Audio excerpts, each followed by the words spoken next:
Lorsque j'étais enfant, chaque nuit je lui faisais tenir la main avant d'aller au lit.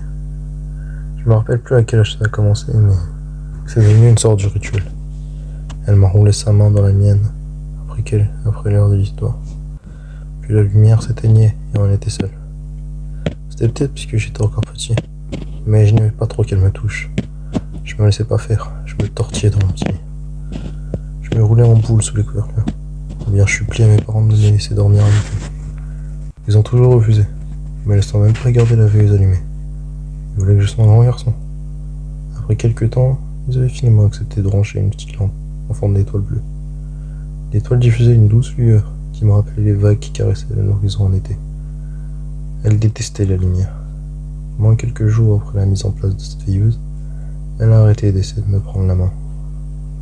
Une fois que je me suis endormi, avant que mes parents ne puissent allumer l'étoile, alors ils ne se sont pas embêtés et ont pensé qu'il valait mieux la laisser éteindre.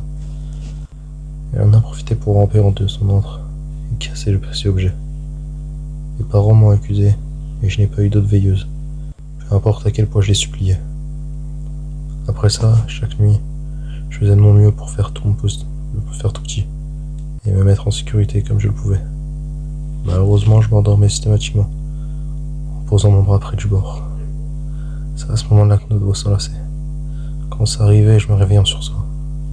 Sa poigne était ferme. C'était une emprise dont je pouvais pas me défaire. Il y avait comme de la glace en elle, tranchante et tellement froide que ça brûlait la peau.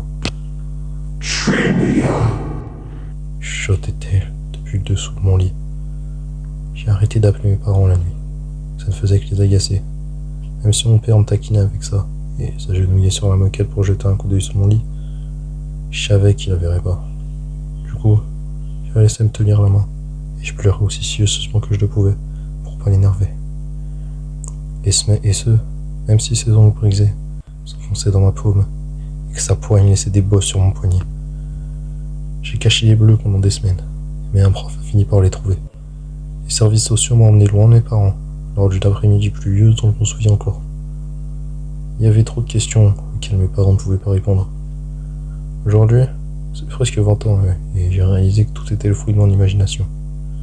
On n'a rien trouvé par mon jeune cerveau, afin de parer les accusations dont ont été victimes mes parents.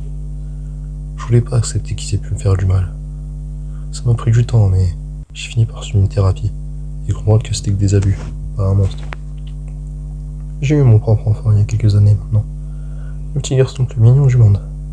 Récemment, il a commencé à me demander de laisser sa lumière allumée pendant la nuit. Je suis sûr qu'il traverse juste une phase. Mais la dernière fois, il m'a demandé de regarder sur son lit. J'ai rien vu. En revanche, j'ai cru entendre le doux refrain d'un chuchotement familier.